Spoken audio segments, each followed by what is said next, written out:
Saya masuk ke ruang rumah sakit yang diterangi redup, jantung saya berdebar sedikit lebih cepat dari biasanya. Namun, ini bukan pertama kalinya saya memasuki ruang pasien, bahkan bukan pertama kalinya saya membantu mempersiapkan pemeriksaan.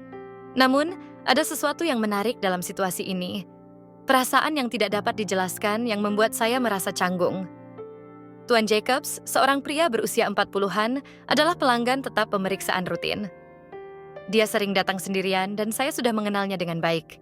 Tetapi hari ini suasananya berbeda. Begitu saya masuk, saya langsung memperhatikan bahwa dia terlihat sedikit gugup. Dia bergerak di tempat tidur, menyesuaikan posisinya dengan canggung, matanya menghindari pandangan saya, dan saya bisa merasakan ketidaknyamanan yang nyata. Saya memberikan senyuman yang menenangkan sambil mendekat kepadanya. "Semua baik-baik saja, Tuan Jacobs?" Tanya saya dengan suara lembut untuk mengurangi ketegangan. Dia mengangguk, tetapi saya bisa merasakan bahwa dia tidak sepenuhnya nyaman. Ada sesuatu di matanya, kilau yang mengkhawatirkan, hampir seperti panggilan bantuan tanpa kata-kata. Tetapi saya tidak bisa memahaminya dengan jelas. Saya mendekat untuk membantunya menyesuaikan jas rumah sakitnya ketika gerakan tiba-tiba dari tubuhnya menarik perhatian saya. Sesuatu di bawah jas itu menarik perhatian saya melalui kainnya. Saya bisa melihat bentuk yang tidak diragukan lagi. Sebentar saya terdiam. Ini bukan yang saya harapkan. Wajah saya langsung memerah, tetapi saya cepat-cepat mengendalikan diri. Tetap profesional sangat penting. Lagi pula, saya di sini untuk membantunya, dan saya harus tetap tenang. Saya hanya akan memposisikan diri untuk dokter, kataku, berusaha meredakan ketegangan di udara. Namun tepat pada saat itu, Tuan Jacobs bergerak lagi.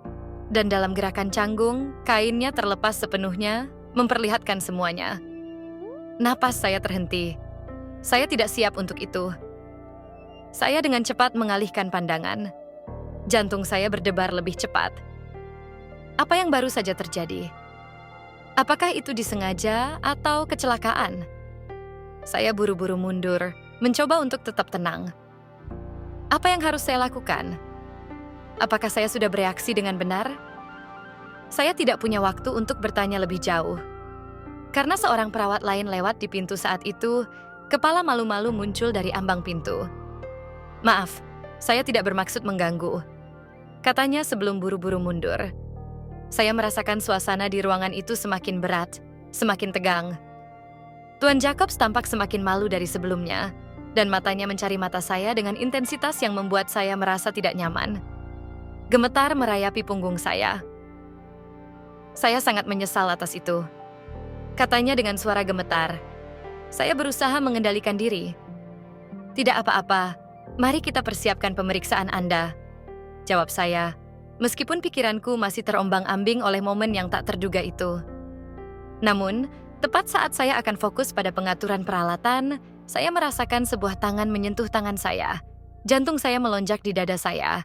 Apakah itu kecelakaan atau ada sesuatu yang lebih di balik gerakan itu? Sementara saya masih bertanya-tanya, pintu terbuka lagi, kali ini untuk memasukkan dokter. Dia tampak sama sekali tidak sadar akan ketegangan yang ada di ruangan itu. Dokter menyapa dengan cepat dan langsung fokus pada pasien. "Kita akan mulai, bukan?" tanya dia dengan senyum khasnya. Sebuah perasaan lega mengalir melalui saya. Saya mengundurkan diri dengan diam-diam untuk memberi ruang bagi dokter melakukan pekerjaannya. Namun saat meninggalkan ruangan, saya tidak bisa menghilangkan perasaan bahwa ada sesuatu yang tidak beres. Mengapa saya merasa begitu terganggu oleh apa yang baru saja terjadi? Kemudian, di penghujung hari, saat saya melanjutkan tugas-tugas biasa, saya menerima pesan yang membuat jantung saya berdegup lebih cepat. Tuan Jacobs telah meminta saya secara khusus untuk pemeriksaan berikutnya. Perut saya terasa kencang. Mengapa saya? Apakah hanya karena saya ada di sana, atau ada sesuatu yang lebih di balik permintaan ini? Keesokan harinya, saya kembali ke ruangannya, berusaha menjaga sikap profesional. Tetapi begitu mata kami bertemu, saya merasakan bahwa ada sesuatu yang masih tidak beres.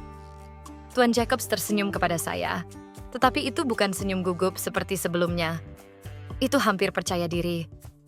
Dia menatap saya dengan matanya yang gelap dan berkata dengan tenang, "Saya memikirkan Anda." Jantung saya melompat ke dada saya. Saya mencoba untuk tetap tenang, tetapi pikiran saya sudah kacau. Dia baru saja melangkah lebih jauh, dan saya tahu saya harus mengendalikan situasi ini. Mari kita fokus pada pemeriksaan Anda, kata saya dengan cepat, berusaha mengalihkan pembicaraan ke topik yang lebih profesional.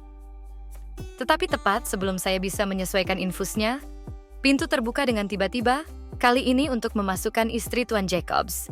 Matanya terbuka lebar, mengamati kami dengan intensitas yang hampir membuat saya tersedak. Saya mundur selangkah, ketegangan terasa mencekik.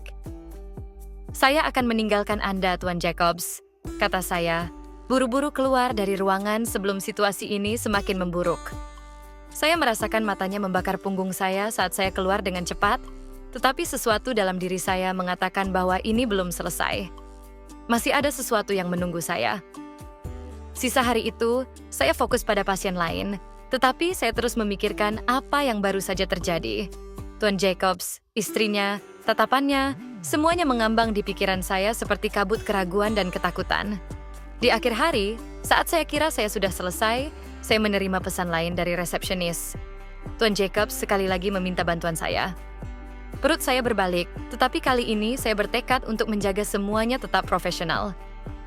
Ketika saya masuk ke ruangannya, dia duduk di tepi tempat tidur, menatap jendela dengan tenang, tapi juga lebih jauh. Ada sesuatu yang berbeda. Saya bisa merasakannya, seperti energi baru yang berat. Dia menatap saya dengan pandangan tajam, hampir seakan menantang saya. Saya senang Anda di sini, katanya dengan suara rendah, hampir berbisik. Saya tetap waspada. Saya di sini hanya untuk membantu Anda dengan pemeriksaan Anda, Tuan Jacobs. Jawab saya dengan nada tegas namun sopan. Dia menundukkan kepalanya ke depan, terlihat hampir mengancam, seolah-olah akan mengatakan sesuatu yang tidak ingin saya dengar. Jantung saya berdebar, tetapi seperti sebuah berkat, pintu terbuka tiba-tiba, dan dokter masuk menyelamatkan situasi. Saya mundur diam-diam, merasa sedikit lebih lega. Saya tidak naif, saya tahu ini tidak akan berakhir di sini, tetapi ada sesuatu yang bahkan lebih aneh di udara. Seperti ancaman tak terlihat yang mengejar saya di setiap sudut rumah sakit. Situasi ini bukan hanya canggung, tetapi juga menakutkan.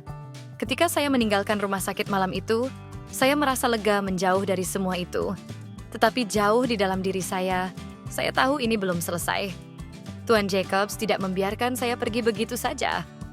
Ada kelanjutan, dan saya tidak yakin siap untuk menghadapinya.